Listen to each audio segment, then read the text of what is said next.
దీర్ఘాయుష్షునిచ్చే బలిపాడ్యమి. మహావిష్ణువును ఇలా పూజిస్తే అష్టైశ్వర్యాలు మీ సొంతం.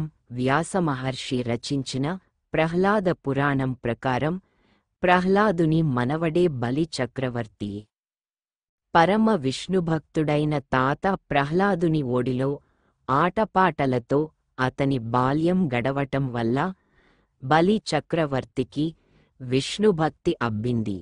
అయితే రాక్షసులకు రాజైన కారణంగా వారిని పాలిస్తూ ఉండేవాడు. అత్యంత జనరంజకంగా పరిపాలన చేసే బలిచక్రవర్తి కాలంలో జనం సుఖసంతోషాలతో జీవించటం వల్ల నేను గొప్ప రాజును అనే అహంకారం అతని మనసును ఆవరించింది. దీంతో ఒక మహాయాగం చేసి ఏకంగా ఇంద్ర పదవిని చేపట్టాలని భావించాడు. బలిని దానం కోరిన విష్ణువు బలి చక్రవర్తి తాను చేపట్టిన యాగానికి ముల్లోకాల వారిని ఆహ్వానించి విశేషంగా దానాలు చేసి సంతృప్తిపరుస్తాడు. శ్రీమహావిష్ణువు బలి చక్రవర్తి గర్వభంగం చేసేందుకు 7 ఏళ్ల బ్రాహ్మణ బ్రహ్మచారి బాలుడిగా గుండు, చిన్న గొడుగు, కమండలం తీసుకుని ఆ యాగస్థలికి వస్తాడు.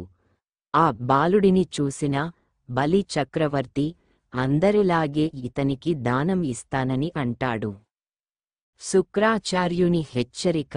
రాక్షసుల రాజైన శుక్రాచార్యుడు దానాలు కోరుతున్నది శ్రీ మహావిష్ణువని, అతను రాక్షసులకు శత్రువని, కనుక ఈ బాలుడికి దానం ఇవ్వటం అంటే చావును కోరి తెచ్చుకోవటమే అని బలి చక్రవర్తిని హెచ్చరిస్తాడు.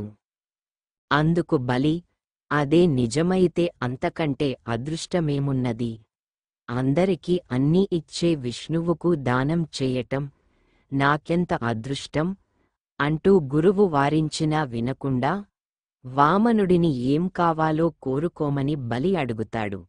3 అడుగులు నేల ఇప్పించండని అంటాడు. వామనుడు సరే తీసుకో అంటూ వామనుడి చేయి మీద చేయి పెట్టి జలం సాక్షిగా 3 అడుగుల నేలను ధారపోస్తాడు. ఇంతింతై వటుడింతై. ఆశ్చర్యకరంగా 3 అడుగుల ఆ బాలుడు ఆకాశమంత పెరిగిపోతాడు.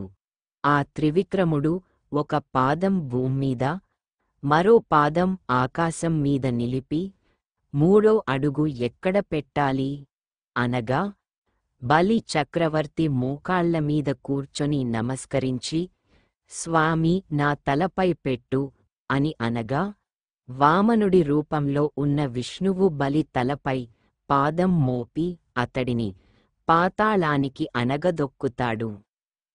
పాతాళానికి రాజుగా బలి చక్రవర్తి పాలనాపరంగా పుణ్యాత్ముడు కావడం వల్ల అతనిని పాతాళ చక్రవర్తిగా నియమించి ఏదైనా వరం కోరుకోమని బలిని అడుగుతాడు.